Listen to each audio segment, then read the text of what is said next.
Hello, Cailey. Hello, Fiona. Hi. Congratulations on the film. Thank you. Very much enjoyed it. Now, I've got to ask you, you have scenes with imaginary friends in this. Yeah. So, you've got Blue and Blossom as your respective friends. So who are you actually acting against? Because I'm guessing they weren't really there, were they?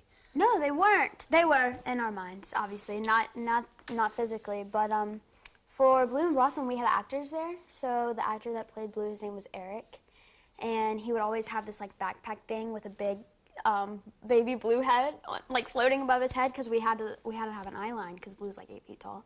And then for Blossom, we had this lovely woman. Her name was Devin, and they just completely were them, I feel like. Don't you agree? Yes, I mean, I didn't have to have much to do with it because I didn't know I had an imaginary friend. She knew I had an imaginary friend, I didn't know.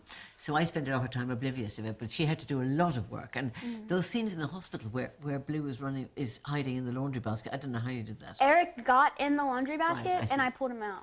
So you see the magic of filmmaking, that this all goes away and something else happens. Yeah. Right. Now, the other thing I wanted to ask you about, and you both have dance sequences in Yes. this, to a greater or lesser extent. So I don't think you've danced in films before, have you? I haven't. So tell me all about that, because your sequence is particularly complicated. So, but tell me how Mine that felt worked. very complicated. No, Oh, right. I'm much shorter than hers, but I rehearsed for weeks. And every day we'd say, how are you getting on with your dance? How's your dance? I'd say, oh my God, I'm terrible. And I'm you'd say, so I'm nervous." so nervous. Yeah. We were nervous because those sort of things, you have to be ready on the day. And it does take a long time. So How many days did we shoot yours for?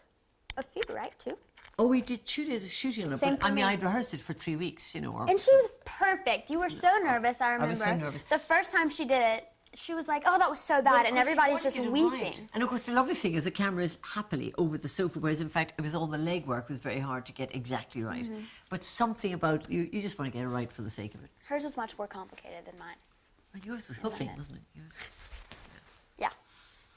So, now something I wanted to ask you about, Cailey, was towards the end of the film you have a scene where you're crying, and it's a really moving scene. Yeah.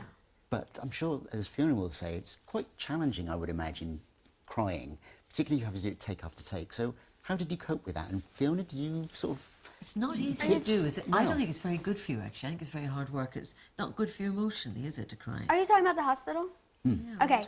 Yeah, that day was rough. I know a lot of actors have like tricks, or you can get like a stick under your eyes to make you cry, but for me it just came naturally. Just to see John laying in a hospital bed was pretty awful. So there was no acting involved in that scene. It was really just me talking. How many to times him. do you have to do it? I think we did it like 5, and then we reshot it. That's hard. Yeah, but it was amazing because obviously it's a hard scene, and I was very nervous for it.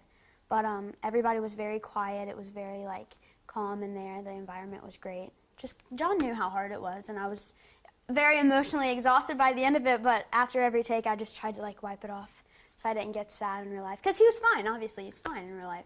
It's acting. He's not in a hospital. It's fine. It's fine. He's directing the movie. Yeah, he's directing me while he's, and I remember he'll tell you this too. While I was giving my speech, he was crying, but he was in the hospital. In a good way, though. I think they had to. I think they had to edit out his tears. Yeah.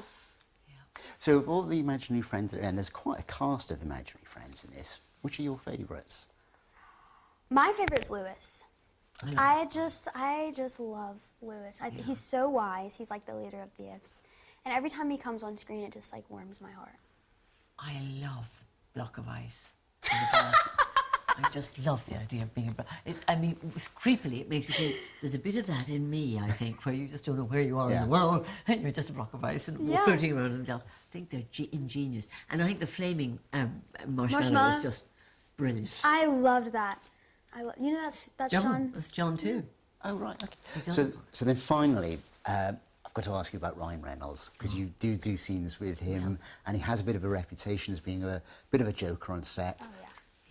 Can was that the case here? Yes, Ryan is amazing. I could go on and on about how great he is. He's so hardworking, one of the most hardworking people I know. He's always got a million things going on, but he does it with such grace. I don't know how to explain it. Obviously, he's hilarious. The whole time we did IF interviews, it was like I kept messing up because I could not stop laughing. So I held up our production quite often when Ryan was on set, but He also has a very big heart. He's very sweet. You know, he has kids, so I think this movie will allow you to see a different side of him. That's great. Thank you very much. Thank and as I say, you. congratulations on the film. Thank you so much.